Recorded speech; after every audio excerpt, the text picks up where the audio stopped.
Hi, my name is Michael John, and I'm a seller on Fiverr. Congratulations, you're now just one step away from offering your services to the Fiverr community. To get started, you'll first need to create your user profile. Your profile is an opportunity to showcase your talent, skills, education, certifications, and much more. This is your first step in establishing your relationship with us. Being genuine and accurate will lead to getting business on Fiverr. When you create your profile, be yourself. Make sure to upload a profile picture of yourself, as this helps give a personal touch to your profile.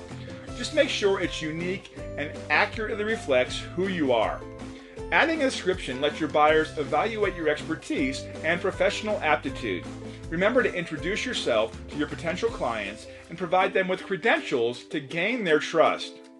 Remember also that your account security is important to us, so you'll need to verify your email and phone number so that we can keep your account secured.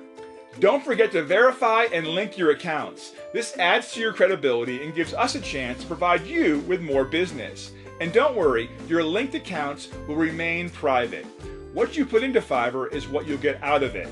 This is your opportunity to join an amazing group of professionals making a living on Fiverr.